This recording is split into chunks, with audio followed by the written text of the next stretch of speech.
राम मंदिर की वजह से यूपी की 80 सीट हमारी हैं, इतना कॉन्फिडेंस दिखा। कोशिश तो देखिए यही की गई थी कि राम मंदिर सिर्फ यूपी की 80 सीटें नहीं बल्कि हिंदुस्तान की 543 लोकसभा सीटों पर असर करें, लेकिन ऐसा हुआ नहीं। इस पहला इलेक्शन है, शाहनवाज हुसैन को सुनते हैं। जब नतीजे आएंगे तो हम 400 के पार जाएंगे। देश खुशियां मना रहा है, आ रहे हैं मोदी, जीत रहे हैं मोदी, प्रधानमंत्री बन रहे हैं मोदी। इसमें कोई शक नहीं है कि देश की जनता ने जिस उम्मीद के साथ वोट दिया है उसकी उम्मीद पे खड़े उतर रहे हैं मोदी। भारी वोट से हम लोग जीत रहे हैं। दक्षिण से उत्तर तक और पूर्व से पश्चिम तक सब जगह कमल ही कमल खिल रहा है। पूरे देश को इस बात का इंतजार था और शुरुआती ट्रेंड में ही हम लोग 300 का आंकड़ा पार कर चुके हैं। जब फाइनल रिजल्ट आएगा तो हम 400 के पार जाएंगे। सर, दूसरी तरफ जो अपोजिशन की बात करें, पहले 295 की बात कर रहे थे, कल रात से देखा जा रहा है कि लगातार ईवीएम या बाकी चीजें जो हैं। देखिए, विपक्ष के लोग सिर्फ जिस तरह की भाषा बोल रहे हैं कि डीएम की लाश गिरेगी या वो अपनी लाश गिराने की बात कर रहे हैं, धमकी दे रहे हैं। जनता ने वोट दिया नहीं है, जबरदस्ती जिता दें क्या उनको? जो ईवीएम में वोट होगा, ईवीएम पे यकीन नहीं है, चुनाव लड़ लेते हो। और लेकिन इस तरह की धमकी पहली बार लोकतंत्र में विपक्ष के नेता इस तरह की धमकी दे रहे हैं, ऐसा कभी देखा नहीं गया।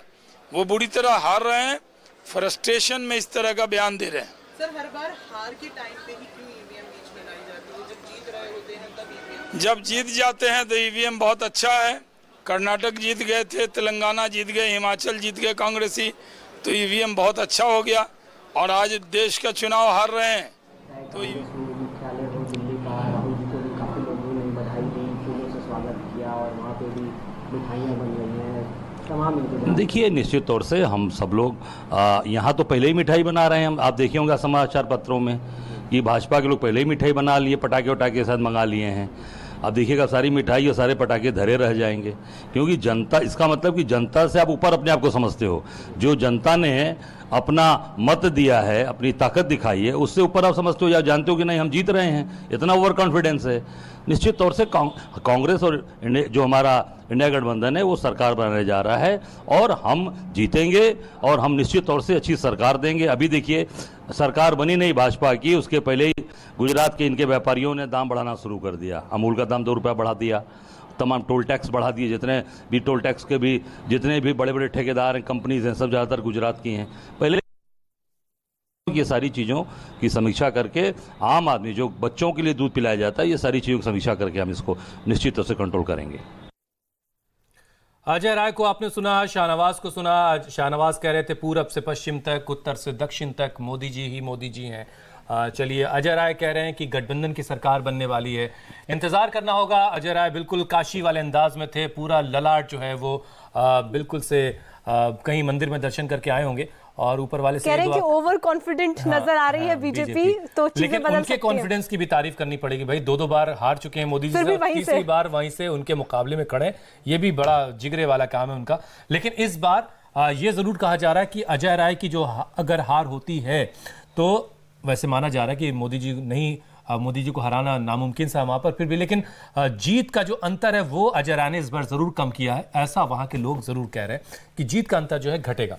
अब देखिए दिल्ली जी श्रुतिका बताएं आप। तो आप जिस तरीके से पहले भी कह रहे थे कि ये देखना होगा कि कितने वोटों से प्रधानमंत्री जीतते हैं, क्योंकि जब 2014 में भी प्रधानमंत्री नरेंद्र मोदी वाराणसी से जीते थे, उस दौरान भी जो वोट शेयर उनको मिला था वो बहुत ज़्यादा था। और प्रधानमंत्री के नाम पर तो ये रिकॉर्ड भी है कि वो सबसे ज़्यादा वोट पाने वाले सांसद भी बने हैं। हालांकि उनको उन्हीं के पार्टी के एक सांसद ने इसमें पिछाड़ा था 2019 के चुनावों में। लेकिन क्या इस बार ऐसा हो पाता है? क्योंकि राम मंदिर की हम बात कर रहे थे, वो ऐसा राम मंदिर का बनना, वाली बात जो आप कह रही थी, ये ऐसा लोकसभा चुनाव है, जनरली ये होता है कि देश।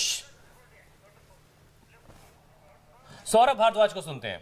मैं ये मानता हूं कि ये भी शुरुआती ट्रेंड है और हमारी तरफ से इंडिया गठबंधन के सभी दलों को, चाहे वो कांग्रेस हो, चाहे वो एनसीपी हो, चाहे वो शिवसेना हो, चाहे वो सपा हो, आरजेडी हो, टीएमसी हो, सब लोगों को हमारी तरफ से बहुत बहुत शुभकामनाएं। और हमारा मानना है कि इस बार देश में तानाशाही हटेगी और एक अच्छी डेमोक्रेटिक संवैधानिक सरकार बनेगी। जहाँ जहाँ आप लोग चुनाव लड़े थे, खासतौर पे दिल्ली, पंजाब, गुजरात थे, इन जगहों पे अगर हम देखें तो गुजरात में 2-3 सीटों पे आप लोग आगे हैं, दिल्ली में 2 सीट पे आगे दिखाई। इलेक्शन कमीशन की वेबसाइट से हम बात कर रहे हैं। देखिए, हमारा मानना ये है कि हम ज़्यादा सीटें जीतेंगे। अच्छा चुनाव लड़ा गया है, पूरी मेहनत की गई है। केजरीवाल जी भी कुछ दिन बाहर आ पाए, उन्होंने भी चुनाव प्रचार किया है। मेरा मानना है कि हम बहुत सारी सीटें जीतेंगे और इंडिया गठबंधन की सरकार को मजबूती देंगे। 22 सीटों पे टोटल आम आदमी पार्टी चुनाव लड़ी थी, दिल्ली, पंजाब, गुजरात और असम को मिला ले अगर तो 2 सीटों पर खड़े थे। कितने सीटों की उम्मीद है आपको? देखिए, अब तो उम्मीद की कोई बात ही नहीं, अब तो रिजल्ट आ जाएगा 1-2 घंटे के अंदर। हम बोल रहे हैं कि इंडिया की सरकार बनेगी और आम आदमी पार्टी उसको मजबूती देगी। बीजेपी अभी से एक तरह से जश्न के माहौल में है, वहाँ पे लड्डू रहे हैं, हवन पूजा चल रहा है। उन्हें उम्मीद है कि वो पूर्ण बहुमत से सरकार बना रहे हैं। देखिए, जब पैसा ज़्यादा होता है तो आदमी बर्बाद करने के लिए भी लड्डू बनवा लेता है। जीते तो ठीक है, नहीं जीते तो ठीक है। वो तो उन पार्टियों के अंदर जहाँ पे पैसे की कमी है वहाँ वो सोच के लड्डू बनवाएंगे। वहाँ तो पहले वो इलेक्शन कमीशन का रिजल्ट देखेंगे, फिर पैसे इकट्ठे करेंगे, फिर लड्डू की दुकान पे जाएंगे। हम लोग धन्ना सेठ नहीं है। भारतीय जनता पार्टी के पास तो बहुत पैसा है। तो सौरभ भारद्वाज को आपने सुना, वो बता रहे थे कि कैसे दिल्ली के अंदर जो है वो मामला पलटेगा। अभी पूरा आश्वस्त हैं, भरोसे में हैं, खुद को मान रहे हैं कि दिल्ली में जो है बेहतर प्रदर्शन करेगा अलायंस।